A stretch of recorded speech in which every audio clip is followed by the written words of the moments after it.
La vigilance philosophique, c'est une sorte d'état d'esprit. Moi, je dis qu'elle est maintenant cybermoderne, donc connectée. C'est un état d'esprit qui chemine vers la lucidité. La lucidité est le résultat du combat. On inverse par rapport aux luttes d'avant. On n'est pas d'abord lucide d'une situation et ensuite on part en guerre. On est lucide des injustices et après on part en guerre. Là, on est lucide de rien du tout. Mais on part en guerre pour cheminer par cette vigilance philosophique, le débat critique sur les réseaux sociaux, pour cheminer vers la lucidité. Je vais vous le dire très simplement, les gilets jaunes au début, ils savent même pas pourquoi ils se révoltent. Quand on les interrogeait, c'était ouais, il y en a marre. Pourquoi? Mais alors vous voulez quoi? Je sais pas ce qu'on veut, mais il y en a marre. Il y en a marre. On se sent humilié, on se sent exploité, il y en a marre. C'était complètement flou. Ça les empêchait pas de se mobiliser. Donc avant, il fallait que ça soit un peu clair. On est contre la royauté, on est contre tel et tel. Mais les gilets jaunes, même s'ils étaient au début contre une taxe, ils étaient dans le flou.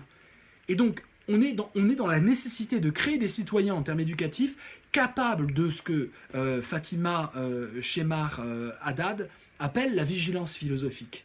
Un cheminement, sauf que maintenant il est cybermoderne, un cheminement connectif vers la lucidité. Je pense que les gilets jaunes aujourd'hui sont lucides après un mois de flou et de mobilisation.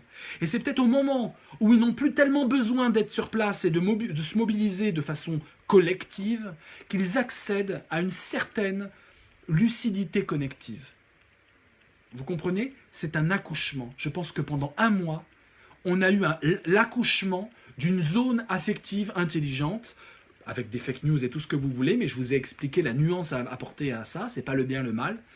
Et donc on a affaire à un peuple qui s'accouche de lui-même. Le peuple, avec les gilets jaunes, s'est accouché de lui-même à travers le réel. C'est un peuple connecté dans le transréel, dans le virtuel, et il s'est accouché de lui-même dans le réel. Bah, waouh. Moi, ça me parle. Je sais pas vous, moi, ça me parle et ça m'ouvre des portes, là. Je sais pas, c'est ça le but de nos Agora vidéo live. Hein.